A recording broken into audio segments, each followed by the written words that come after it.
But I remember as you and I were texting, I was like, and you're like, it doesn't matter. And I was like, that's right. It doesn't matter. Yeah. We're not doing X right now. It doesn't matter who said what, why it didn't happen, In the context of what happened, it was Jay was going to the bathroom and forgot. That was the context of the situation. Doesn't matter. I peed my pants. We got to deal with this thing. Who's changing me? He had a sock on and shit his pants. No, but I think... Welcome to the best hour of their day podcast with your hosts, Jason Fernandez. And me, Jason Ackerman. With more than 20 years in the business, as both coaches and affiliate owners, our passion is to help create world-class affiliates and coaches by building better boxes. Welcome to the best hour of your day. Welcome back. Best hour of their day. Fern Ackerman. Very, very, very special guest. 3 varies? Yeah, they couldn't make it today, so we did get somebody else in their place. This is a backup, yeah. We got somebody else. Lindsay Marie Andrew. Wow, full name. Okay. Full name. Well, you told me your middle name. Typically, I only use all 3 names when she's in trouble, like my children. Lindsay Marie Andrew, get over to my office. Happy early birthday. Yeah. Oh, thank you very much. This will be 27 again. This will be post. This will be post birthday, but yes. But currently, now, in this non-live recording. It's her birthday tomorrow. Her birthday tomorrow. So. Yeah. That was very confusing. Yeah. Well, welcome to the podcast. I don't listen to most of what he says. So let's do a brief introduction. Okay. All right, I'm going to give you my knowledge of you. Oh. Correct me if I'm wrong anywhere. Okay. Let's go from how I met you. So former owner of We're a not box. going to talk about how she and I met. No, that's another body. That's incriminating in many ways. Best hour after dark. Yeah. So let's go with met you, owner of Max Effort. You've had 2 affiliates out in Vegas. I bet you many of the listeners have dropped in there. We want to talk about that because you basically had a box that was thriving off of drop-ins. Mm-hmm. So huge out there. Relocated a couple times, wound up at CrossFit Rife, though, head coach here. But along the way, seminar staff, pretty impressive. And some people may recognize you. You're often kind of like right behind Dave Castro at the CrossFit Games. I am. So you have, your feet in many doors here. And I mean, you're one hell of a coach and athlete. Side note. Former okay, coach. I'm standing amongst the greats here, regional greats, that is, right? We got Fern. You're not wrong. And Lindsay. You're not wrong. Yeah. How many times have you been to regionals? 6 times. Whoa, 6. I mean, that's impressive. Team, though. No, that's still impressive. I mean, you're right. Actually, you're right. Yeah. Because we're going to take that back. Because I could have been on a team at regionals. Yeah. Could you? Well, I was the owner of the box, so I could have kicked out one of the better athletes, been like, hey. You're out, Bob. Thanks for making it here. You're out. You're the alternate. But, I think where we can start is tell us a little bit about Max Effort. Tell us how, you got started in CrossFit. You also, I believe, prior to that, lived in Hawaii. Mm-hmm. So what brought you to Vegas, and then what got you opening at the time, one of the biggest boxes around? I mean, Max Effort was huge. Mm-hmm. I mean, from an outside perspective, you were there doing the thing. Obviously, your former partner. You guys hosted an open event there as well? We did 15.5. For the announcement of open workout 15.5, the director of the CrossFit Games, Dave Castro. 27, 21, 21, 15, 9. Calories on a rower. Thrusters, 95 pounds for the men, 65 pounds for the women. 4 times. Which one was that? It was where we had the 3 girls. So we had Annie, Camille, and Sam Briggs. They did the row thruster workout. Oh, like the 27, 21? Yeah. I remember that. Oh. It started with 27. Yeah, I remember that. I thought it went up. I think that's why it sucked so bad. Oh, there may have been a different one. Or did it go down? I can't. Either way. Katie's here behind the scenes. Will you Google 15.5, Katie? I wanted to cut my legs off afterwards. I remember doing that at a seminar weekend and being really sore the next day. Horrible. So, tell us through what it was like opening a box at the time with your. You guys were married. No, we You were never married to we Zach? were engaged. We were engaged. Wow, we're just bringing up all the old shit. Here we go. I think it'd be best if we got a couch for Lindsay and we lay her down. We all have a past, yeah. Yeah, no, but I mean that is interesting to open and have an affiliate with a significant other, be it a fiance or husband. But before we get to the nitty gritty of that, what was it like opening a box in Vegas? Okay, so you asked like a lot of questions. There's a so I'll lot. just, There's a lot. I'm gonna backtrack. I'm hoping you answer just one. I know. Okay, just one. Start of with them. Vegas. I'm gonna start. Yeah, let's do that. So I got introduced to CrossFit in 2008, and I was like bartending in a nightclub, and a couple of my coworkers, they were doing it, and like back then it was like just fire breathers, people that already had 18 abs doing it. It's like the crazy people, and I didn't want to do it. I was you. like. I had 17 abs. Yeah, So I mean, yeah, but you're right. This is You're not wrong. before if it fits your macros.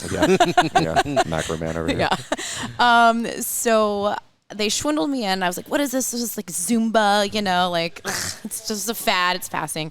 Obviously took my first class and fell in love. What box was this? This at is the CrossFit time? Las Vegas. So Zach co-owned that gym with Joe Marsh at that time. So that was my first affiliate. Fast forward, obviously I got into coaching. I actually didn't want to coach in the beginning. But you were. Bring this just a little bit closer to your mouth. Well, that's what she said.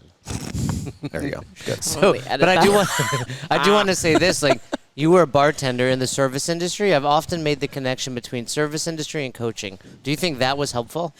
Yeah, people wise, of course, but like I don't know, like in the beginning, doing CrossFit, I liked what it did for myself, and I didn't want to be responsible for anybody else's feelings. But at a little push from Zach at the time, which I'm super thankful for now. Clearly, he was like, "I really think that you would enjoy it," and I was like, "Ugh." And What was your athletic background? I swam. Would you swim? Middle distance, short? It was like high school, like 9th grade. Yeah, but you swam something. Yeah, but you Yeah, swam. yeah. You swam I didn't have like an butterfly? event. You just swam everything, like the medley? All What'd of you do? the things. All at that The medley? age, Is there a the- medley in swimming? There is a medley. They do like all of swimmer? the strokes. You Yeah. just all the things. All the things. I was a rescue swimmer. However, I would not rescue if you were drowning you. You got Yeah. pulled into the games this year to go I into the did. water. I rescued somebody's time chip for yeah, sure. you were a big hero at the games. We never talked about I that. don't know. It's not worth talking about.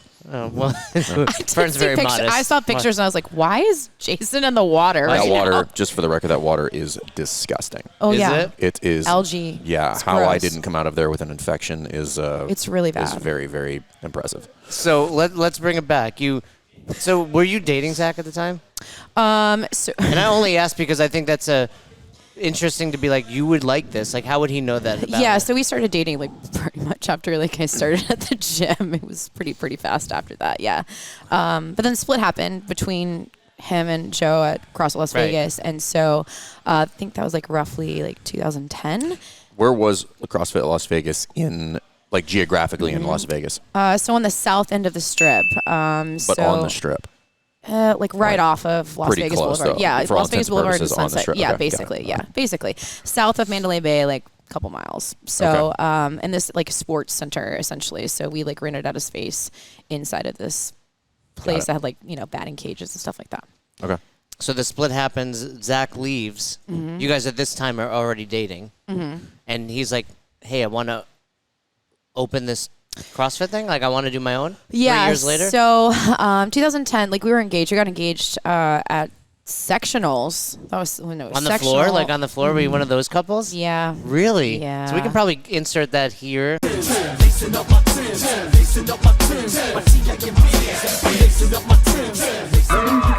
Zach just proposed to Lindsay Andrew. She said yes. If we can find it, yeah.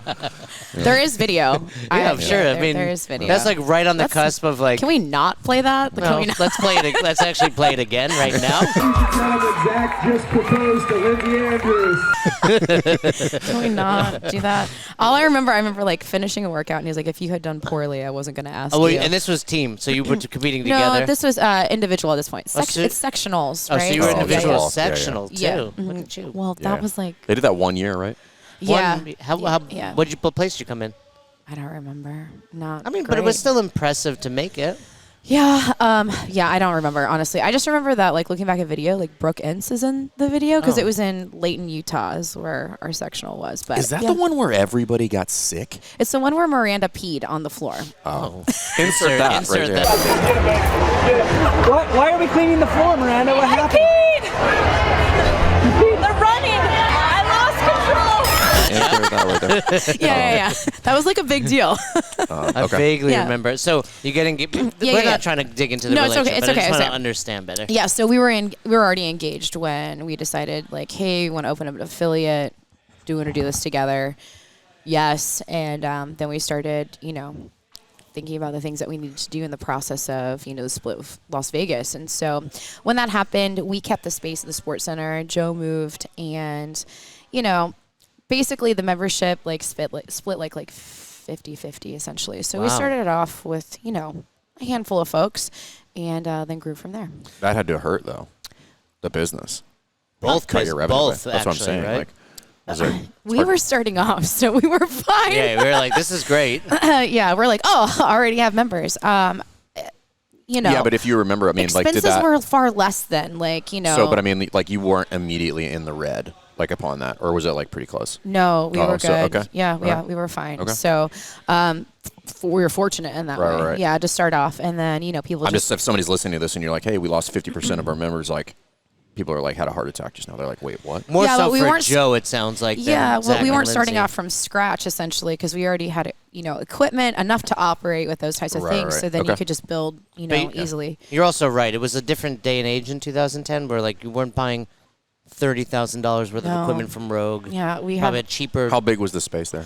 That was 5,000, 6,000, 5,000. So significantly smaller. Yeah. than you guys ended up Yeah. in. Eventually, but Six, that's I still think it was big six. for a But it box. was weird. Probably perfect space. But it was actually. weird shapes, so you had to do creative things. I mean, it was cool. What was the shape? Like this? This is weird too. No, like angles and corners and yeah. Oh, okay. Mm-hmm. And when he says this, if you're listening, you're talking about CrossFit Rife. Yeah, this is a pretty unique flow. Yeah, but space. you still have some sort of simulation of a rectangle. Right. Well, there's a dog leg in the main space. This is a rectangle. That's a square. But it just, I guess the flow is a little unique. Is more what I was referring to. It's not everybody that comes in here, they're like, it just keeps going. It just gets lost in a room. Yeah.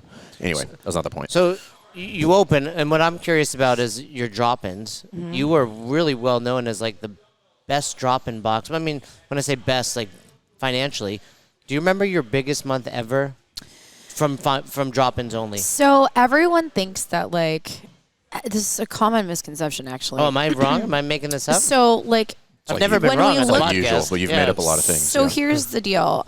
Yes, tons of drop-ins, and at the height of it, I think we got anywhere from 70 to 100 drop-ins a week. It was a lot, right? We're doing math. Hold on. Yeah. Hold on. Carrie, But hold 15 on. to 20 a day. But hold on. But because people would repeat Vegas trips and they would come back year after year, that kind of factors into that. Also, we did really good deals. Meaning you would see people on a regular kind of yeah, it's period. this is my Vegas trip for work every week. But they're still and they would come paying. back. They are, but we would do so. What I was referring to is they're not it's not the first time you've seen them every time they come in the box. No, she's no. seen A lot them of them, repeated. yes. Yeah, see them repeated. Yeah, a lot of them were repeat. So but we did deals, and so it was a lot of marketing stuff. So we did deals with T-shirts. So our brand was everywhere because of the. What kind of deals? So if somebody is thinking about, what would you guys do? God, you guys are asking tough questions. I these are sold actually in quite- early these 2016. I'm I don't remember. We don't play around. questions. Yeah. So basically, we would have the drop-in fee, and then if you did the drop-in fee plus a T-shirt, it was $30, and then we had weekly rigs. Don't ask me that because I can't remember. But basically, it was super cheap, and it was way cheaper for people to come in to do that. So really, our revenue stream, we would only be rough. I mean, a third is quite a bit, but it's a lot of retail sales. We had to keep stock. We had to eventually hire somebody that was their full-time thing as far as keeping things in rotation. I mean, we sold shoes, we sold lifters, we did there's a huge, kind of similar to what we have here at Rife. So that's actually a good little segue there, just to branch off on that. So when Lindsay came here, that was that was a weak point for ours that I had been trying to like sort it out, and I basically front office was disgusting. It's still front office me. wasn't. I mean, it was just like there was no retail space up there. It was ugly. Well, it's still disgusting because now it's your office. But yeah, so but the retail thing was a kind of a pain point. I was like, hey, and I knew they had done that well there, so I was just like, hey, whatever you guys did there, can you replicate that here? I was like, I'm giving you carte blanche, like just do it. So a lot of what we did was like kind of a spinoff of what you had done there. Yeah, just something simple. Like IKEA is fantastic. But I want to say two things about this. One, the big mistakes are doing that drop-in with a T-shirt. Because if you charged $25 to drop in at max effort back then, I don't think anyone would have cared. But by adding $5, the box thinks I'm making more money. But then you factor in the T-shirt costs $12, and you're actually now making less money per drop-in. Mm-hmm. So box owners, don't do that. Right. Charge a drop-in fee, sell T-shirts. In a normal environment, absolutely agree with you. But when people would come in, people would buy gifts, and literally people would leave with like 5-6 T-shirts. Well, but they would have done that plus a drop-in fee. Yeah, and so it's different though. Like when you stack volume into a retail scenario, the strategy changes a little bit. So like when we recommend people sell bundles, you can eat a little bit of the cost because the cart that they check out with is $150 instead of $25. Sure, I give you. Yeah, that's a little bit different. And then the other thing I hear from, and if you're doing it well, this doesn't matter. But a lot of boxers are like, cool, we need to do retail, we need to hire someone, and then it's like, if you actually do the math, you're either losing money or the small amount that you're making isn't worth the headache. Like you're better off just. There's multiple variations of retail. Most gyms don't need to do anything that would resemble what she was doing at Max Effort because they wouldn't have the throughput. So she's talking about they would do the equivalent of one gym's total membership base in a week in drop-ins. I'm just talking. So if 400 people a month coming through there. 4 times the size of most gyms' total membership base. Like that's a different scenario. At which point, like you should probably get that sorted out. That becomes a legitimate strategy within the business in order to create additional revenue for a number of things. But anyway, front desk person, we had all of these things. But I just don't want your normal everyday box out of Vegas to be like, I need to do X, Y, and Z. It's like that was a unique scenario. And even then, I think you'd go back in time and be like, oh my gosh, changed so many things. You're like, oh, that sucked. We definitely could have done way better financially there than we did. Absolutely. And I mean, even in Vegas, you probably could have charged more for these people are drunk and hungover and they're spending money. Like money becomes like irrelevant on the strip, right? You'd be surprised how many people were like, oh, the Uber ride or the taxi ride here and like all of those things, But like, again, how much did you lose at the crap table last night? That's what I want to talk about. Not as many, a handful of people would say those kinds of things, but it's like our demographic is like, you can shell out a couple extra dollars, I don't know where to go. Let's go with this question here. You're going to want to timestamp this one, Katie.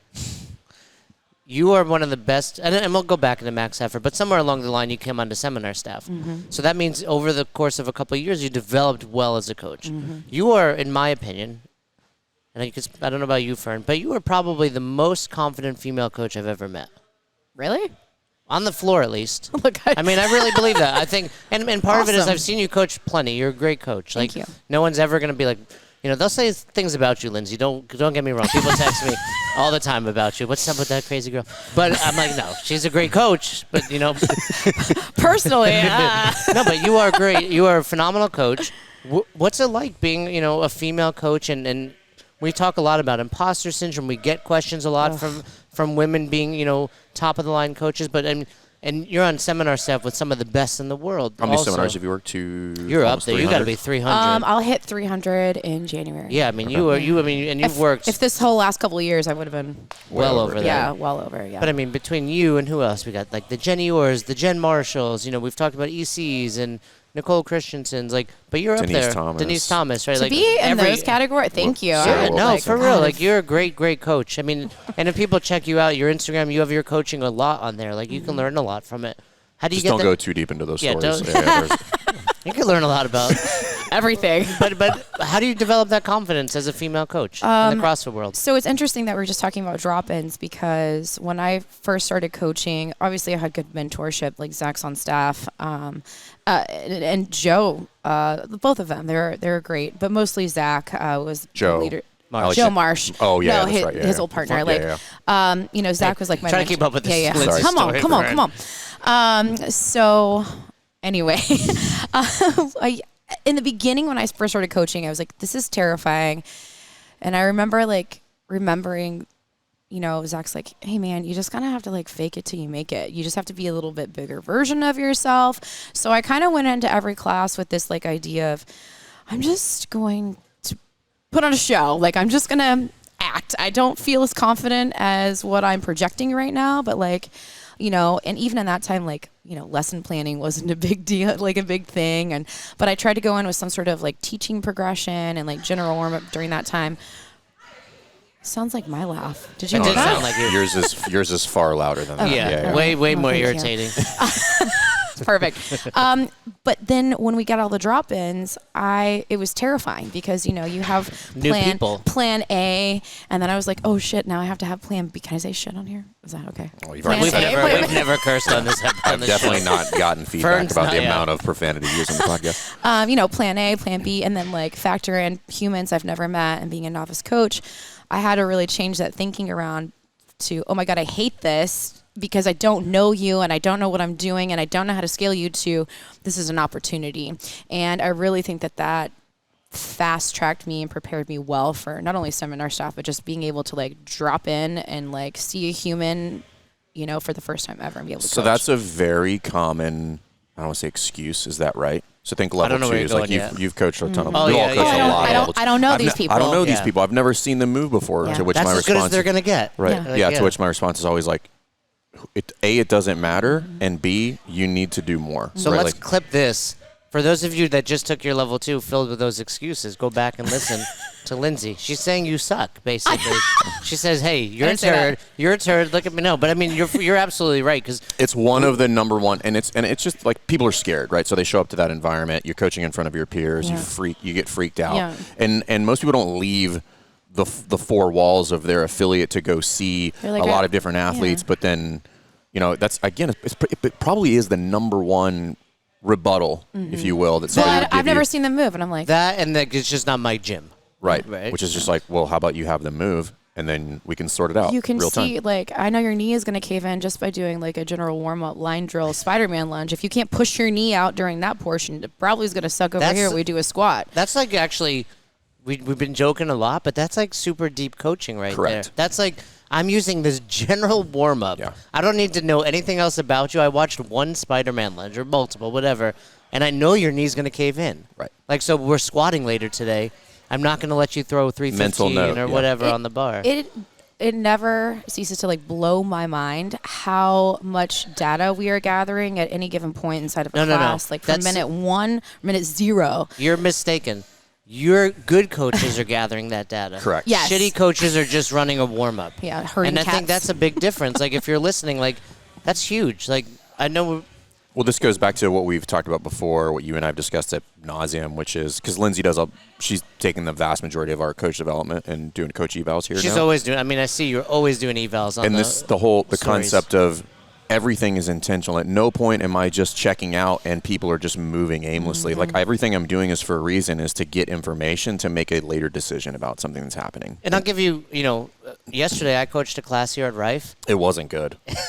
It was, I don't think it was good. It was Cassidy, terrible. It was Cassidy gave me terrible. terrible feedback. No, but He it was was, like- and I was he was like, like- one of my excuses I immediately gave you was like, I don't know these people. And I was like, And it- cool story. Does it make it easier? Of course, but it doesn't make it impossible. It's actually, I actually, I the don't think it- longer I've coached, I think it becomes harder to coach people that you interact with every day. Like the Coach Glassman saying, which is like, don't let my eyes get used to your shitty Yeah, movement. that's true. Yep. You just get accustomed to people's movement and you become a little bit less relentless every single I day don't. as somebody who. They all That's hate true. me. I don't. Well, I'm like, but you'll let things go. Like everybody does. Like everybody has that. We're just like, yeah. well, it's just Bob, and I don't feel like And it's having your a friend. verbal joust with Bob right now. You don't want to fight know? with your friend or ruin their Right. day if they're having, like, it's a morning Right. class, it's an evening, But with what's new going- people, I'm like, I don't know you. Push your knee out, right? So trying to put yourself in that mindset where that. like movement is movement absent of a person or face or a name. I know it sounds a little bit, binary, but like that's kind of how you. No, that's right, though. That's kind of how you need. Like this is something that Steve Haydock, I learned this from him years ago, which is one of the fastest ways that I learned to do that is remove the verbiage or the things you would say in your mind that's like, hey, a little bit, kind of, or sort of, right? Hey, the elbows are a little bit down, right? Because what it turns into is a justification to not intervene. Yeah. if I just say, hey, the elbows are down, that's a binary. Well, then what are you going to do about it? Right? Because if they're just a little bit down, well, then I'm like, well, how down do they need to be in order for us to to engage here? And and it becomes a real wishy-washy scenario. I piggyback on that. I say this at level 2s. It's like faults are black and white. There is no gray. It's how gross is it or how nuanced doesn't matter. A fault is a fault. So yes or no. I like direct people like that at level 2. So I'm like, where are their elbows? Yes or no? In the right spot? No. Well, it's a little bit. Yes or no? Exactly. Period. That's especially the first drill of the weekend at level 2 is seeing and correcting or teaching and whatever. It's changing all the time. You're doing great. Yeah. When's the last time you worked the last weekend? Last weekend. And I looked over and I was like, what drill? What's happening over at Jenny's group? Teaching and seeing. I'm working at level 2 this weekend. I haven't worked one a little bit. I'm teaching and seeing first, and then seeing and correcting. That's what I was. Do you guys want me to review the schedule and timeline with both of you? No, I have it. I think, both of you nailed it, and I think that's interesting, that binary aspect of coaching. It's a yes or no. So if you're listening and you go back into coaching and you're just like, the elbows is a great one because people are like, yeah, it's good enough. It's like, yes, no. Those for elbows, what? if we load that with 225, that barbell's on the ground. Right. Yeah. Like, we all know that. Okay, so you become a great coach due to these drop-ins. We talked with Cassidy recently about his journey. Zach, your fiance at the time, is on staff already. So what was your kind of like, okay, I want to do this? You were probably right around the same time as us, if I'm correct. Fill everybody in. I am senior to both of you. Yeah. Actually, I don't know if I'm senior to you. Jason, when did you get on? Ackerman. Sorry. End of 2013. Yeah, you. September-ish. Stop it! I'm senior to you. When did you get on? April 2013. I was gonna say March. I was gonna say March 2013. Do you know how much? The only person that's been fired more than Katie is Lindsay. What does that even mean? We fire Katie daily, and I fire you. I fire you at least twice a day. We meant to fire you this morning, Katie. Am I fired? Yeah. You're fired. Yes. Lindsay's very fond of bringing that up. She's like, I'm senior to you. And I'm like, well, you're fired. Yeah. You're maybe senior in one area. I'm the boss here. So you got on early 2013 then? So I actually started the intern process in 2012. Okay. But then I had shoulder surgery and you've had 2 soldiers? Yeah, right. And then both sides recently, yeah. So we'll talk about your regional athlete stuff going on. Yeah. So do as I say, not as I do. You interned in 2012. I stopped the process because I was in a sling and I didn't feel right. People were paying $1,000 to come to a seminar. I'm like, we'll wait till this heals. Would you have changed that now? All these years later, would you say I can do it with my arm in a sling?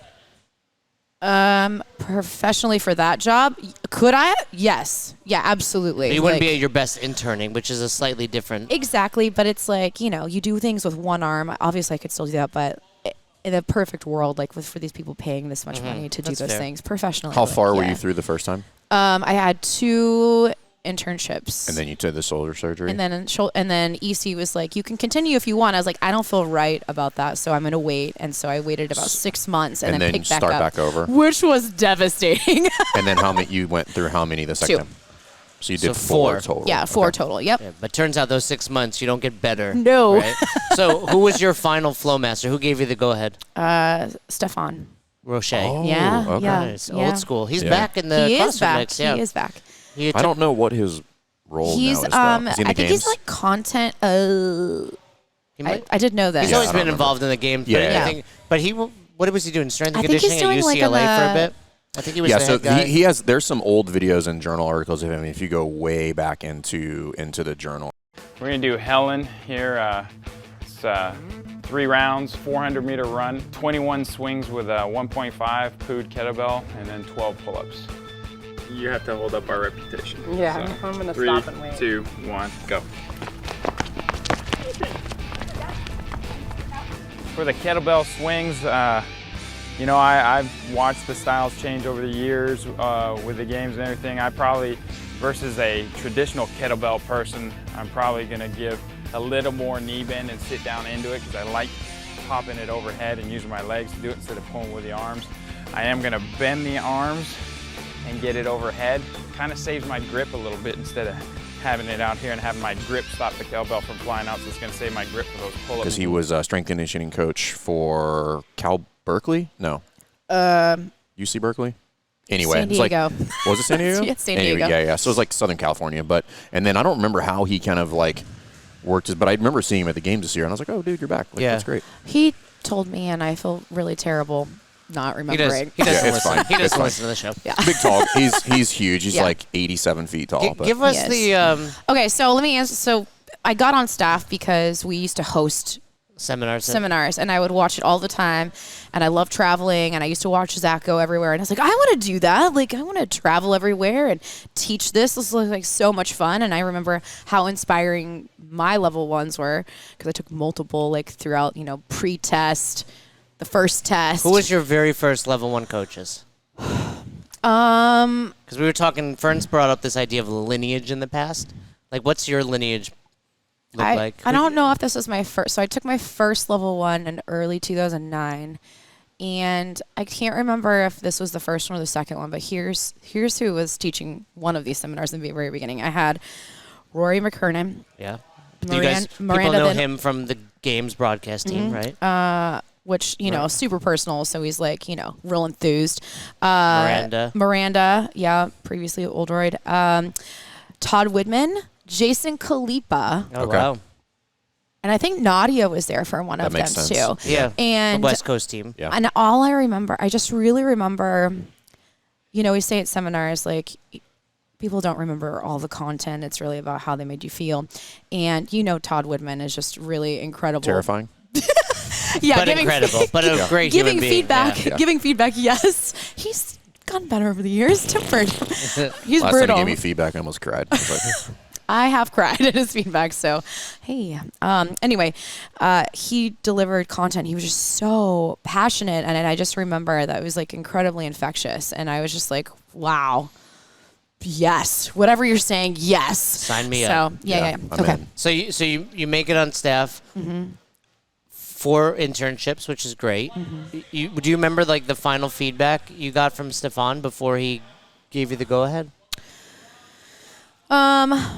So let's see. During that, it was really how to like move around the group to see like better static and dynamic faults moving forward. And I just like took that and ran with it as far as like working methodically, in a circle of like group for static, dynamic for one person. And that really like I think like I just ran with that feedback. Obviously you get more over the course of working seminars, but I remember that one specifically because I was like, how do you see this stuff? How did I miss that? Where are you looking? And then he was like, move like this, and I'm like, oh, okay. That's one of the things that I've learned teaching that over the years is that whole process seems overwhelming to people, but I'm like, it's actually very rigid. Like if you really break that down, like the movement that you have in the class, it's like it's like here. But then once you get good at it, then it seems like free flowing. But I'm like, if we stop that person and we just mapped out every single checkpoint, like it's very systematic as you go through. Well, I think what probably can look confusing for more novice coaches is that when you're good at this, you are able to work in that methodical way that doesn't seem like you're working in a methodical. Right. You're like, it's a flow. Okay, like I stopped here. I'm gonna get in here and teach, and I might give a cross circle cue, but I remember where I left off, and I'm going right back to that spot.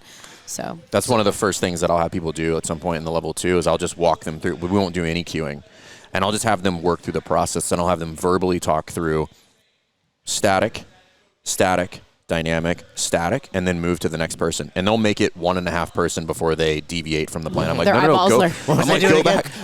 Where am I? I blacked out. But I'm like, come back. And I'm like, you have to master that like pattern so that it almost becomes second nature, that I'm not actually thinking about the pattern. It's just the way I move through And the again, class. that can be incredibly overwhelming for people who, they're processing all of this information of like, what am I looking at? I'm like, wow, so that's why we talk about looking at one thing, just focus on that thing. And in also a lot of the those goal instances, I is think you have to separate certain things. So like you have to do the drill absent of any teaching or coaching. It's just like, I'm just going to move, and I'm just going to practice moving through the room. And now I have to get a basic feel for this. Now I'm like, now coach one thing. Or like, look there, say that. And then see if you can hold that when you keep your pattern. And it doesn't matter, circles, lines, triangles, doesn't matter. The point is the pattern, the idea of understanding movement to put yourself at visual advantage applies all the time. And the goal is to no longer need that pattern, but the pattern is how you get better. And then eventually it just becomes, I'm coaching. Well, you do kind of need the pattern. You just don't. It's not something that it takes up a lot of. It's not a lot of. Your brain housing group doesn't require a ton of RAM in order to operate that anymore. Yeah, good one. Right? Good one. Like Yeah. So, all right, like your my like mind your was just 2012. blown. I don't even know what you just said He's got right a now. 2012 Mac. He can run one program. anybody at a who's time. anybody who's in the military just had a bad flashback just now. He was texting and emailing, and his computer shut down last night. So you make it on seminar staff. You're still at max effort. Flashing forward a little bit, max effort as well as the relationship kind of you move forward. Yes. Let's just leave it at that, right? Love that. You Yeah. move Yeah. move on. Forward. Yeah. You move forward. You're still a part of staff. Before we get to how you got here to CrossFit Rife, somewhere in there, Dave Castro calls you up and he's like, Lindsay, I need a pipe-hitting woman by my side at the games. It's going to be, it's not going to be glamorous. You're going to be getting me hats all day. Don't Hats. edit that out. Don't get me in trouble with Dave. I'm gonna But get a text That's what I message like, imagine. It's like, Lindsay, where's my hat? Get me a new T-shirt. All right. So- Too much cheese on this taco. Right? No, Lindsay's told me it's like I'm if I fired don't now. get- Thank no. you. Thank you for that. It's like I need to make sure he eats. He's like that. But where in there was Dave like, hey, Lindsay, because you also judged with us a little bit. So this is back in Carson. So I assisted him. I think the first year was like 2014, 13. He's somewhere. always, No, 14, he's got something like you, Nadia at times, Nicole Christensen. Now Natasha, I think, is there as well. So first of all, I feel like there's a lack of equality in that job position, Dave Castro. I'm not volunteering I've never for that been shit. asked, Dave. Dave, I mean, what's the difference between Lindsay, Natasha, Nicole Christensen, Nadia, and me? They could probably get up on time, out of bed. Fair enough. Which you have failed to do in the last 2 days. So Fair enough. I'm not very good at that either. So that's a good point. I was going more with Dave, I'm the only person that's going to be there on time. I was going more with there's a bunch of attractive women, and then there's Jay. But yeah. The on-time thing is probably it's pretty accurate. important for Dave, I think. Yeah. So what was that first year like? Well, actually, what was like was it a call? Was it a text? Was it an email? Hey, I need you to help me out. I'm trying to think. Like DM? Did he slide into your think DMs? no, there wasn't. Like I don't even remember if I was on Instagram at that time. When was the first time you kind of like met him for the Open? Is that when the first time you guys kind of like outside of staff? So he was one of Zach's Bud's instructors. Yeah. Oh, so that's why. okay. So he would he lived in SoCal Okay. at that time. He would come to CrossFit Las Vegas or Max Effort when we used to host seminars. So I'd see him quite a bit. So I literally face to face asked him if I could intern for staff. Like wow. he was in the gym and I told Zach and he's like, you should just ask him. And I was like, But Dave is like, to peek behind the curtain. He's fantastic. Yeah, so much cooler than people. And I don't mean like he's not cool, but like well, he had that like he's whole just a like good games person. Yeah, he He's had that a whole good like games person. persona for a while, and I was like, the cornrows. The cornrow thing is what the people love. It was the frosted tips for me. Like it was 1 year. So, but you asked him to intern, and what was his Nate response? put both of those in there, cornrows and frosted tips. For Dave. Yeah.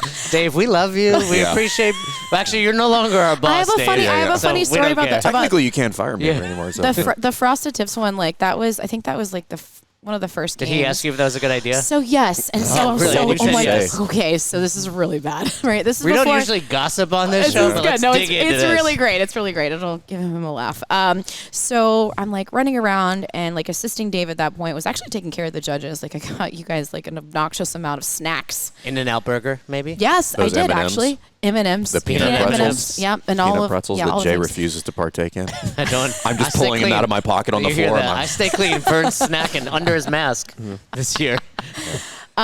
So he's walking in with Courtney Rife into the like. The room where Courtney's you guys, another one of the girls, yeah. And so like. We're she's walking down the Boz's hallway, right hand. That's true. and She he had crushes it. frosted his tips, and he goes, and Jomo was standing there too, Joe Alexander, and so we're walking. He's like, "Hey, what do you think?" And I looked at him dead in his face. And this is before I really knew Dave. Hindsight, this was really not smart, but I was like, "It's fucking terrible." He I probably literally said appreciated that. No, well, Oh, he got upset. He left. he's His sensitive, feelings, yeah. and so like. What? You should have seen Courtney's He didn't face. do anything Joe's about face it. too. Just everyone was like, I could see Joe. I can see both Jomo's face and internally what his face would look like when you said that. Jomo is but like a man's man. He is not frosting his hair. He was like this. He was like, "Oh God, you're fired." I said, does that wash out? Is that so what he was Lindsay doing? got fired. Everybody. So he was like, so Dave was like, "Wow, maybe we should change your job to like cleaning toilets or whatever." Ha ha ha. So later, Then he handed you a toilet bowl brush. later he had Courtney text me and she's like, "Hey, so Mally's going to get you a flight home today. Oh, this is good. Yeah. And I was like, vomit. Because I had like talked to Zach and he's like, you said what to Dave? And I was like, uh-oh, I'm in trouble. Anyway, big joke. He thought it was funny. I pooped a little. So good job, Dave. You got me. I didn't go home, but it was like this whole thing. And then now it's just like a funny story. So we talked about sound effects. I think that I pooped a little would be a good sound effect to keep on the show regularly. I pooped a little.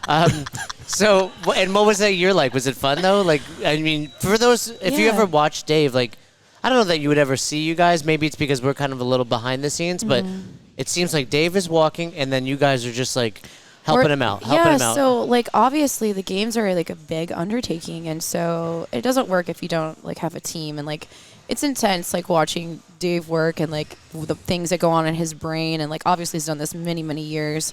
You know, so he can like rudder adjust pretty quickly, but you know, you need people to be able to run around and go do things and grab you stuff and get this person here and this needs to happen and what is this, and you know, you don't see those behind the scenes, you know, after the big show. Like I remember the first time going behind the scenes, like, whoa, this is crazy. Like I don't think people understand the level of production that goes on at the games. Oh, no way. People are just like, it's I talked to Justin Berg about this very briefly. It's like Monday Night Football times 4 for like a week. For a week. 5 days, and for value. multiple divisions. Right. So I think the issue with that is like you need in something like that when there's just like so many moving parts. You need a group of people to basically like catch thoughts that come out of your brain, essentially. So because you don't have the time or bandwidth to write it down, or to go execute it on, you're like, blah blah blah, and so he's like, I got it, I'll go do it, and then come back. Otherwise the games wouldn't run at the level that it runs, and that thing runs like nothing I've ever seen Actually, before. Katie, let's grab Justin Berg. He'd be great for the podcast. You mentioned he's JB. fantastic. Yeah. Old school flow master, general manager of the South CrossFit Side, Games. down in Jacksonville. Yep. So you've had fun doing that. You're no longer judging? Is that it? Like, are you like? When was the last time you judged? 2 years ago? 2018, actually. 3 years ago. Yeah, and so. What was that? Actually, like? I think I saw a glimpse of you. If you guys haven't watched the most recent, the new games, which Lindsay wasn't even aware was out. Tyson's going to come on the podcast to talk about it. Yeah. But they just released that. It's great. I thought it was awesome. And I think there's a couple snapshots. There's one of you in there looking completely lost like usual. And then I think there's nothing like me. Yeah. And then I think there's a clip of you in there, like very brief snapshot judging something. I think on the Why'd you go back to judging? Was it just Dave didn't need 4 or 5 people? No, or did you ask? So that year, I by recommendation of Joe Alexander, I asked. I was like, hey, potential like flow master stuff. Like, what would be? Katie, can you just walk in that room for me real quick? Lights out. Yeah. What would I be? forgot to ask about that earlier. Thanks, Cassidy. Cassidy's got it. We have a motion sensors license here, everybody. Yeah. Just dark. I just had a thought. Darkness now. So you wanted to be flow master? Yeah. Well, or just like how could I continue that process? And one of the recommendations is like you should judge the games, and I didn't understand. I was like, okay. It's, number one, terrifying because oh my gosh, like everybody's staring at you, and if you mess it up, like really, you're fired. Yes, so I was like, all right. And then after judging, I was like, oh, I get it. Because it's like the team environment, the camaraderie that is associated with that. And honestly, I had so much fun.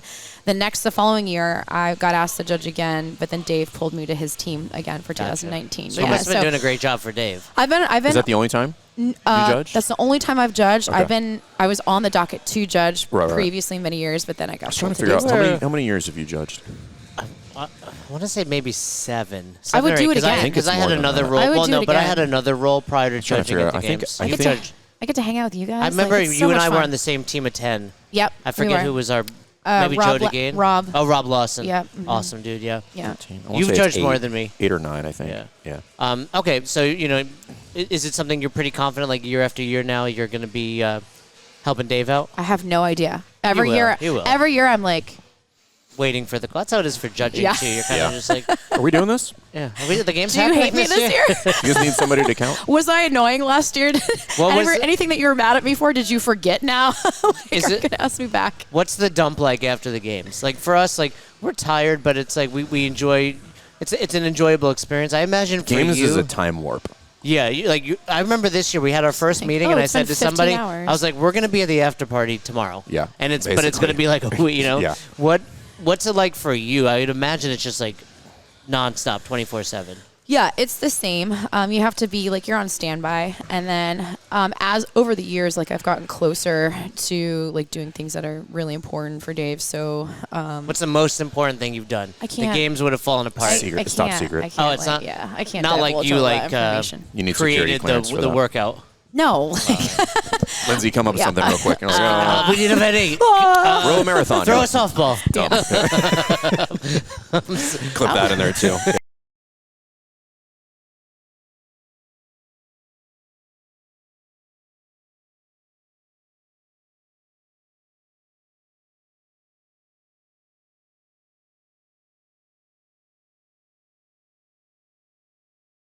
If you can get James Cleveland there throwing that, my was good. God. Yeah. Dave, that was a great event. I think it was a true test of fitness. So Weightlifting and throwing, it's in the pyramid. All right. Yeah, we should test it Sports. occasionally. Yeah. yeah, once every 20 years maybe. So okay, let's get back to reality. You leave Vegas. You had a pit stop in one of the Carolinas. North Carolina. Yeah, you had a cup of coffee there, and then you're like, I all was there right. for like 5 years. Were you there? It was a long cup of coffee. I didn't know how much you want to dig in. Yeah, you no, know? it's okay. It's okay. So let's just talk about this question then. You go from owning your box to coaching at someone else's box. Ugh. Sounds like fun. Yeah. Sounds like you loved Except it. here. I love it here. No, but I mean, there was a little different. And you're you were in fired, you were in a relationship, right? So Yeah. the person that owned the box, you were in a Oh, that's relation. where we're going. Okay. Yep. Well, okay.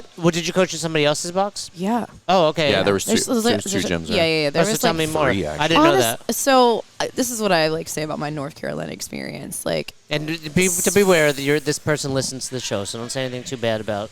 no. I'm No, just I kidding. don't. I'm just kidding. So Big fan. Big fan. Anyway, in North Carolina, relax. I'm not gonna say anything crazy. So Do we have a for me- edit button, a silent, what's a Just cough mute. button? just Yeah, mute me.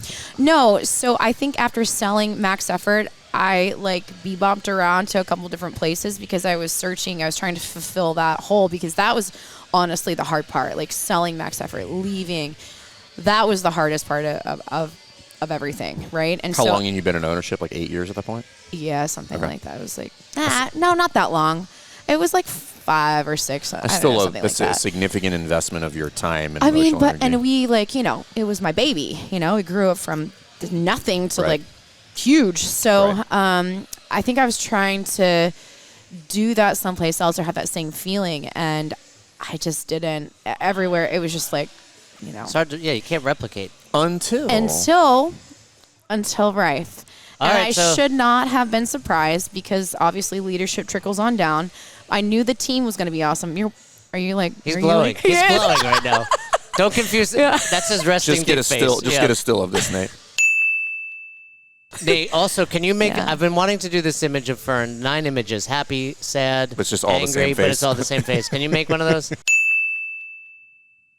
Thank you. But before you even tell me how great Fern is, we all know how great Not he is. Fern, whatever. But what was this conversation? Because you guys knew each other on staff. Mm-hmm. I think we spoke about it. You had an idea she was willing and ready to relocate. So it was a few years ago, actually. It was When before. she moved to the East Coast, we started working together quite a bit. Gotcha. So I was, like, we'd see each other once a month probably. Yeah, something like that. Yeah, you were in West Virginia, or Virginia, I should say. Yeah. You were in the Same, North Carolina. same region essentially. Yeah. So it was very common that we would be on the gig together. So So you develop a good friendship that way. Right. Yeah, just like with everybody. And like a few years ago, like he kind of like just dropped that little nugget. He's like, "You should come work for me," and I was like, no, This I'm is not while ready. she was coaching for somebody else, or Yeah, in North Carolina. Yeah, I was living in North Carolina, and I was like, no, I'm good. Like So I'm it was more comfortable. in jest at this period then. no. No, it was he was serious, but I was like, no. Yeah, I'm in a relationship. I personally think more people should do that. I think there's a lot of great Work for coaches. you? You just like throw the idea out there. No, I don't. Not work for me, but just more people should try to pull in great coaches. This idea that you can only pull people from your gym is nonsense. I I agree. agree. Where it's just like, hey, if there's good coaches out there who could quite literally We start doing level that, up your affiliate by making a hire and then going out on a limb and doing that. I did it with Cassidy, and then I did it again with her because I was like, these are not best just of the great best. coaches. good people. I know what they're going to bring to the table. Why would I not try to figure out a way to bring them onto the team? They're going to push me as a leader. They're going to make everything here better. So I knew she was kind of like looking for a change, and I was like, hey, if you're ever interested, like, I would love to have you on the team. Well, and I want to give Lindsay a shout out because, we have a person in our affiliate U group, Ryan, Classified Fit in Yuba City, and he's actually got someone currently right now from Massachusetts moving over there. Well, the goal Hopefully, is to get her to move her there. Yeah. But, I mean, it takes balls. Like, I think there's a lot of people that are like, I want to be a full-time coach. Okay, well, you got to come to Virginia. You're like, well, that's crazy. Like, people relocate for jobs. Your wife is in fucking Africa. Like, people relocate. I mean, obviously, that's a little different. It might be permanent. She might get over there and realize, hey, like, I don't Jess, like if you're you. listening, the kids are a mess. So I think you should. Chappie had no underwear on this morning. Just I don't want to get her in trouble. But Katie, back me up. Hey. He didn't have any underwear Jay on. didn't have underwear on either, so it was I did tell him that. so. I did let him know, neither did I. But I also... It was fine. Because let me tell a funny story about your kid real quick. Katie, Fern, and I were having sushi at dinner last night. Chappie kept coming back to steal Fern sushi. But at one point, he's like, Dad, bathroom, or whatever he says. What does he say, potty? Yeah, I gotta go potty. I gotta go potty. So the dining room table is maybe 12 feet from the... No, it's probably a little further. It's probably like 25 feet. 25 feet. Between leaving the table, having told Fern he had to go to the bathroom, and making his way to the actual bathroom, he got distracted by the cartoon on the television and just forgot he had to pee.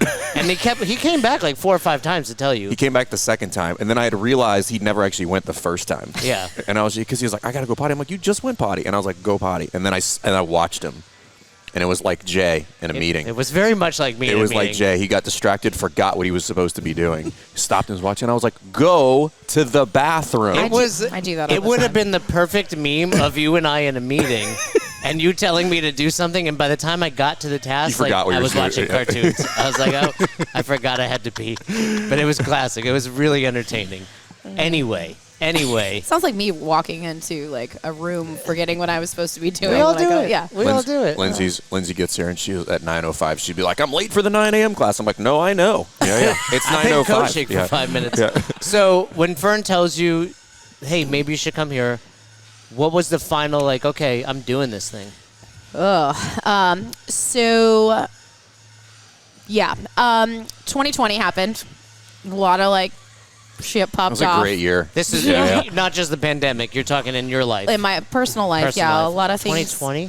Feels like longer, I guess. It does feel like longer. It was last I year. thought it was, Isn't that incredible? I thought you'd been here 2 or 3 years. I came to check it out. I've blocked it out the whole year. So some stuff had gone down, and he was like, hey, you should come work for me. And Now's he like a good dropped the time. nugget. And I was like, I don't know, like maybe. But it was like in the back of my Did mind. I actually say come work for me? Did I use that exact verbiage? I don't know. Why Along are you those being so lines. particular? I don't Because know why. I really try to not use that type of verbiage. Oh. So if I said that, I apologize. Because I don't see it. I don't- I don't see it that I way. don't- It That's why I doesn't asked. sound like something you'd say. I think yeah, she's I don't. just, Yeah, I just like that's You're hey, probably should like, come, hey, you should we have a move great here. opportunity Hey, or yeah, something. Yeah. Whatever you said. Yeah.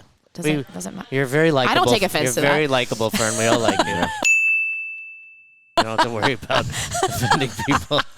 Fern, somebody DM Fern and tell him he's great. Yeah. And then like 2 weeks later, some more stuff happened, and I was like, hey, I'm ready. I gotta come. So I came to check it out last June 2020, and like I said, like I knew. So that was But talk- midst pandemic. Yeah. But Yeah. talk about that, right? Because this is what I recommend a lot of people do if they're thinking about hiring somebody. Yeah, so I wanted to come feel it out. Like so personally, like I already knew the camaraderie amongst the You staff weren't would be worried great. about- I wasn't worried about the team because we've been a team on seminar staff for a long time, and Cassie, you know, it was what does the community feel like? And I'm an idiot. I should have known that it was going to be awesome because again, leadership it trickles down. I should have known, and that's really what sold me. So what I did is I stayed I was like here for like 6 days. I think you came for like a week. I said, Yeah, it just was like come a down, week. just Yeah. come down, hang out, stay at the house. Yeah. Because like we weren't doing anything at that time. Like we were just, Yeah. like nobody was traveling. Yeah. I said, come down.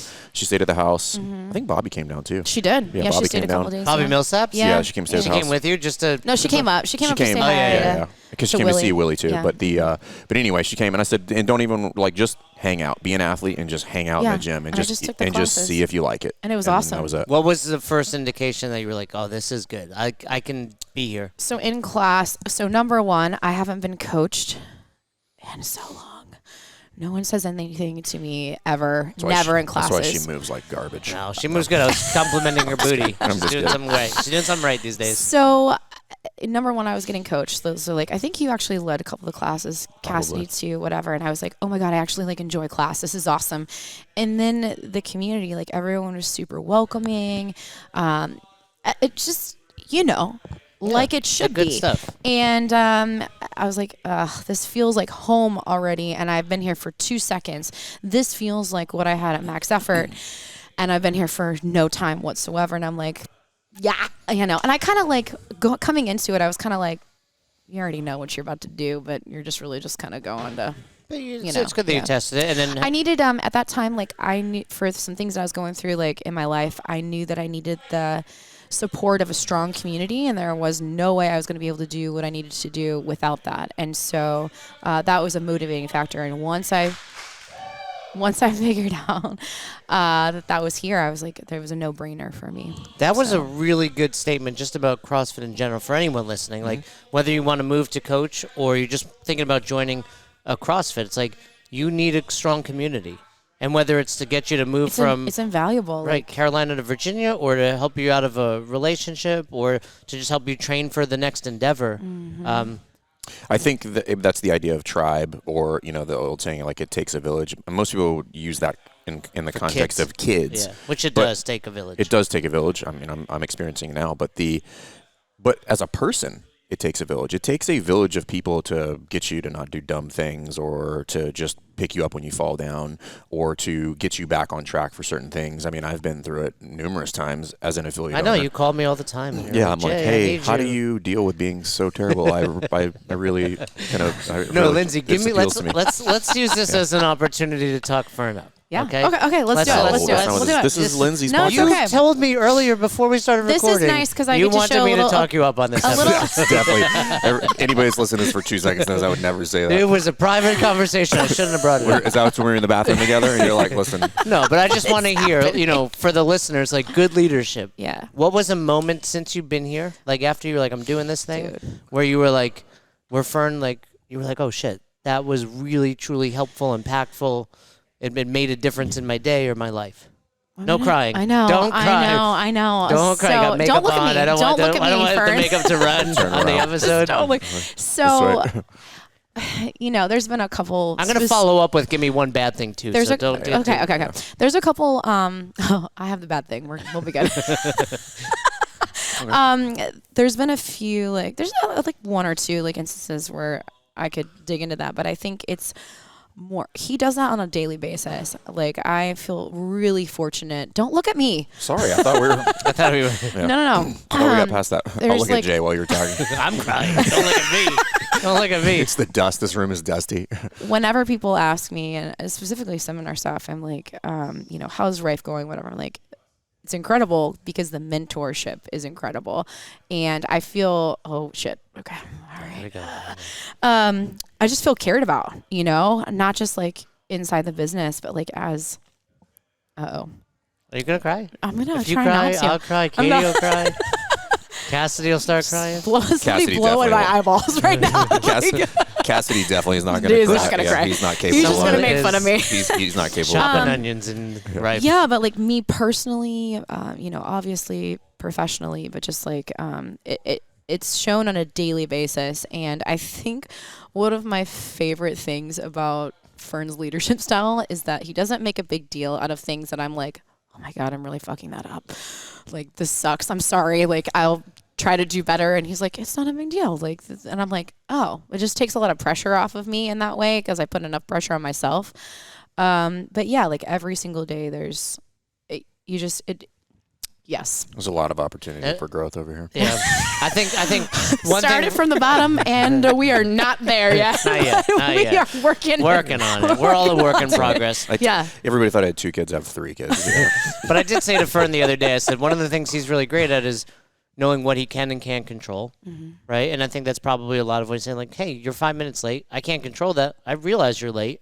By the way, that's not like that's not a real scenario. Like I might slide in sideways. I've seen you post in your stories sometimes that you're late, and I'm like, I wouldn't be doing that, Lindsay. You're fantastic at a lot of things. I don't know that, like, if people are like, she's Punctuality. punctual. Yeah, I don't know if you that had to right now, I don't know if they're better? like, that's the top of her Give us characteristic who's better, traits. Yeah. me or Lindsay. You're equally terrible. Fair enough. What was the quote you said about motivation Yeah. last night at the table? Oh, yeah. Motivation is like bathing. It's not permanent. It should be done frequently. And as she was saying that, I was kind of thinking it's the same thing. Leadership. Yeah. Like leadership is, I've always said leadership is like bathing. It's what was it again? Yeah, daily. you're messing it up. You have to do it every couple of days. That could have been really impactful, and I blew it. Well, that's how most things in this relationship go. Be like, about to say something profound, and it's messed up. No, like it's bathing. so bathing. Number one, I've been very fortunate to have worked under or with a lot of both really great leaders and really bad leaders. And I think a lot of times what can be more valuable than seeing something done really well is seeing it done really, really poorly, and just having a note that says, I'm never doing that. I don't know how necessarily to do it right, but I definitely know I'm not doing that version of it. What's bad leadership look like? Bad leadership, like probably one of the number one characteristics of bad leadership is casting of blame. That's my personal opinion, is where everything is somebody else's fault. It's always out to get somebody to hammer something about something that's going wrong, and just always blame. And I've had leaders like that, and I've played for coaches that were like that, and it's never good. It just doesn't go well. So that's something, and I'm not perfect, but it's something over the years, I put more and more effort into in order to not cast blame, because kind of like you talked about, there's like whatever that might be, and it has nothing to do with Lindsay at this point, but there's a problem. The problem is what it is. Assigning blame to somebody for the problem, it serves no value at that point. We can talk about whatever the teaching moment might be afterwards, but right now what needs to happen is we need to fix whatever the problem is and move forward. So I don't find all it does, in my personal opinion, is it seeds resentment in both directions. And you and I, this a couple of days ago, I was angry. You weren't really angry. You said you weren't angry. I was frustrated. So but in the same time, he lied, basically. I don't remember my exact emotional state, but I remember as you and I were texting, I was like, and you're like, it doesn't matter.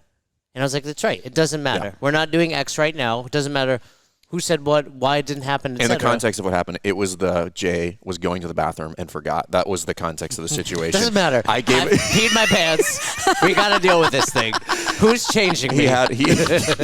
He had a sock on and shit his pants. No, but I do think ultimately that's a really important thing. Like box owners, like putting it back to the box owners, it's like this person did this person that. Yeah, the coaches are late. They're doing this and they're doing that. And I said that's your fault.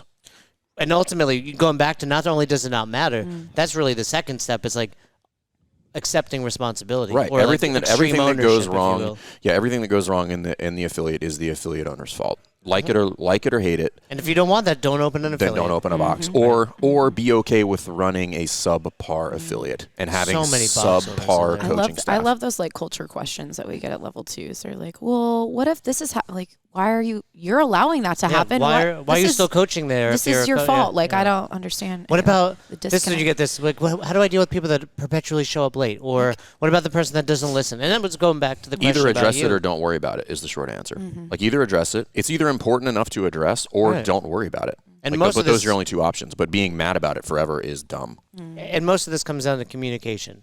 You communicate really well. We've talked about your ownership with Cassidy. Like you're advanced now. But you're still here all day. So don't confuse not coaching 20 hours a week with not caring about my box and not growing the leadership team and the community. Which has been pretty impressive because I was worried. I was like, ooh. He's like, you were like, best hours taken off. Like, I hope he's still around. Is he going to check out? And I'm like, no, he's not going to check out. He enjoys being here, even if you're holed up in the office on calls most of the day. You see him sprint through the middle of the gym with his AirPods. Yeah. I still do my drive-bys. Hey, are you good? Hey, got a call. Are you good? Can I help you? Do you need anything from me? No, we're good. Just go back in there. You've made it here to CrossFit Rife now. You've been here it's been a little over a year, yeah. Just over a year. A year and a few months. What's different about being at CrossFit Rife than any other affiliate you've coached at? Yeah, so it's a great question. Now I'm curious. What does he do well? What happens? What goes on well that Fern might not even be aware of? Yeah. So, I look, personally, I like compare it to like max effort, and like obviously, like you make mistakes and hindsight, and you're like, man, I would do that different. So there's a lot of things that I'm learning here on the business side. Even though that we were incredibly successful at max effort, like there's a lot of things I'm like, ugh. That was a shit show. Like, if going back and doing it again, like, no, I would never. Say that I would people, never. Yeah. And of course, I feel like that's like the evolution. It's like I should look at myself as a coach 5 years ago, and I'm embarrassed of that person. Same thing for like leadership, purposes as a affiliate owner. I was like, that's embarrassing. Like, let's not remember me from 2015. So I think like I'm learning a lot of other things in that way here. And again, it comes back to leadership and just like communication and how to deal with things, because I definitely am just going to punch you in the face with the reality and take it or you take it. That's probably not the best strategy most of the time. No, you're straightforward and blunt, which is not a bad thing. Yeah, it can be tempered in a different way, but it's just like, I think that I don't, coaching is what it is at this point. For me, like obviously those things can be refined, certain things can be tidied up, but that stuff's like small rotor adjustments. I think it has to do with more. The clients don't notice any of that stuff. Yeah, the back end things, the business stuff is really interesting. Viewing, the business through his lens and the things that he's done and his affiliate to make it successful is things that I tune into because I've done it in a different way. But like I was gonna say the thing that made her coming here a little bit easier is there was a lot of things that I would bring up that she knew kind of like intuitively. She's like, I know why he's discussing that. Where it wasn't where like Cassidy gets them now, but like in the beginning, like didn't know, because you don't know about ownership because like if you're not in what's ownership. an example? I can't think of anything off the top of my head, but if it's just, maybe I'm making this up at this point, but like customer service, like, hey, we need to do that because here's why. I'm like, why? That's kind of silly. It's just a different perspective. It's a different perspective on how you look at things. But then I think they both do a good job, and I would like to think it's because I give them the freedom to do so. They both push back a lot, which I'm totally fine with. Like I actually want them to do that. Like I don't. To you? Like push. Yeah. Because I've. Somebody's got to rein you in. Well, but so that's where that's where I was going with. So I like you kind of brought it up the other day. It's like I have audacious goals, and like anybody who has audacious goals, I think it's not weird for you to get out in front of your skis occasionally, and you need to have people that are able to kind of grab you by the collar and be like, hey, pump the brakes on that one. Like, that's not a good idea. And then we can work that out, and maybe the order of operations is a little bit off. But as a leader, I think it's important to not necessarily like be in charge, right? Like it's a collective. Right. Lead is not synonymous with being in charge. Correct. You could be low end, but still lead. Right. You can lead up. You can lead down. Like there's a lot of ways to do that. But let me ask from this perspective, do you think you're more receptive to that because Lindsay and Cassidy are both excellent coaches? I mean, all three of you technically same credential, same. No, I don't think coaching has anything to do with it. Yeah, it's all. You think it's just so if you hired someone brand new, you would accept it? A level one? I would. Now, I would not take it with the same. Especially Lindsay, who's owned affiliates. Well, and Cassidy's been here for 9 years. That I'm not going to take but I always try to take the feedback, right? And my thing is like, regardless of whether you like the feedback or not, there's probably at least 1% truth to the feedback. So and taking that and understanding like, is that worth addressing, or does this person not have context for the criticism that they're giving, and they don't know the why or the how, and they're missing all the other pieces, and all they see is one tiny thing. And I'm like, well, that's that way because of these other 8 things. So you're saying you filter it differently. You filter differently, but no, I don't think getting pushback is ever easy. I think you just have to be less emotional about it and be like, why are they pushing back? Like, what are they concerned about that they're pushing back on this, so that I can understand where they're coming from. But I think probably Lindsay and Cassidy, who have received a ton of feedback as well, are better at delivering feedback than the average person that's bringing it. And I'm not, so it's less about the fact that they're level 3 or seminar staff, but it's more about. Jason gives us the freedom. Fern. Yeah, Fern. Sorry.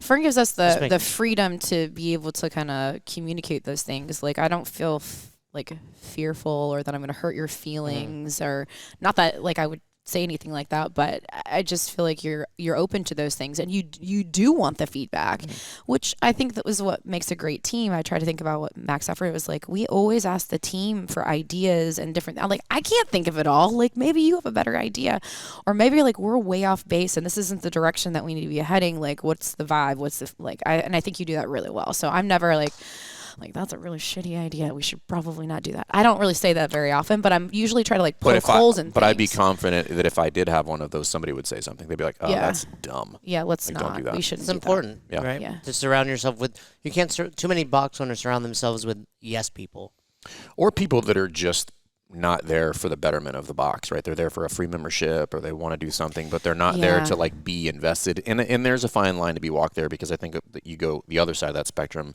and the box owner says, well, they should care as much as I do. And I'm like, that's a dumb statement. Don't ever say that again. However, they should be invested to some degree with regard to moving the business forward, but it's never going to be theirs. So they shouldn't treat it that way. That's a ridiculous idea. I think it's incredibly rare to find people that care about the affiliate as hard as affiliate owners should or do. I just don't even think it's realistic. It's not. You can leave. Cassidy can leave. Right. Yeah. He can't leave. If this place falls it's mine. apart, I mean, yes, he will get another job, no different than you or Cassidy would. I can make fries. Yeah, but it means a lot more to him than it does, and it should. You're absolutely right. Like, you shouldn't expect your coaching staff, regardless of how well you're paying them, to care. This is something you learn early in the military. Is there's a difference between accountability and responsibility. And while they might be responsible for things, I am accountable for everything. Meaning, like, the buck stops here. Like, if things fall apart, the person who is really going to get... You should listen to the show. It's filled with fernisms. filled with nuggets. I listen to him enough on a daily basis. She's just like, no, but that's one of the first things maybe not in the military, but like at the Naval Academy, that's something they hammer into. Is like, there's a difference between those two. You're going to have people that are going to be responsible for things under you, but you are accountable for all things. When things go wrong, you're the one who's in trouble, not them. Yeah, it's that extreme ownership philosophy again. What's in store for you? I mean, you feel like you've made your home. You're here for good. You still have any desire to own another affiliate? No. Never again? It's funny. I'm not going to say never. I think never is silly. Like, I've said never before, and then I'm doing the thing. And I'm like, I probably should stop saying that. I'm not going to say never, but no. Right now, no. No, you're comfortable here? Yeah, comfortable, yes. I think that I still have, a lot more to my journey here, and I look forward to that, whatever that may mean. We have some things that we're going to be working on, but I really do love it here. Everyone's like, what's Virginia Beach like? I'm like, it's freaking awesome. And it's probably mostly because of this place too, but like Virginia Beach is like... I mean, CrossFit Rife pretty much makes Virginia Beach. I mean, basically. It's on the state flag if I was looking at it. The circle logo's on there. Yeah, man, I have a little home here, and it's fun to work for people who care about other people and want to see you succeed. And so, and I feel like I've barely scratched the surface on things that I can learn from Jason in certain regards. So I want to continue that process. So, yeah. And what about staff? You want to become a flow master still? I will do whatever they would like me to do. Yeah, yeah. I'm just here. I'd like to work more seminars, but by nature of what's going on right now. I think we're all ready for things to get back to some sort of normalcy. Actually, that's what everybody's waiting for. I worked the least amount of seminars this year than I have in I think we all have years. I worked more last year than I did this year. So, but it's okay. It's fine. It honestly, it's been interesting because in the beginning I was like, oh my gosh, how am I going to pay my bills? What's happening? And then obviously Rife definitely contributes to that. But also I actually have a life now, We were talking about I'm able to socialize on the weekends, and there's a lot of value that I think that I was just kind of like, it's fine. It's not a big deal. It kind of is a big deal. Being able to come to a Saturday class, coach a Saturday class, hang out with people, instead of planning being on the road. Yeah. No, we were talking about it last night. How you live an opposite schedule, right? Fern said you're the rest of the world. Yeah. But actually, I do have a question about seminar staff before we wrap up. You've been a big part of the scholarship seminars. Yeah. What's that been like? I know I see you with Chuck a lot and Larry Thomas, and it seems like the three of you are really spearheading that. I don't know if there's other people involved. There's a group. There's a small Michelle group. Moots. Michelle Moots. Yeah, she's another flow master for that. There's just There's a handful of us. Why am I? Kelly Jackson in St. Louis. Yep. There's just Jen Hunter is on it too. Oh, cool. There's a handful of us sprinkled across the country. It's been, man. You know. Don't cry. Are you crying? No, I'm not crying. Okay. Gosh, it was just Again? one You're time. You're crying. One time. I'm still thinking about what she said about you. This doesn't match up at all. Oh no, what's happening?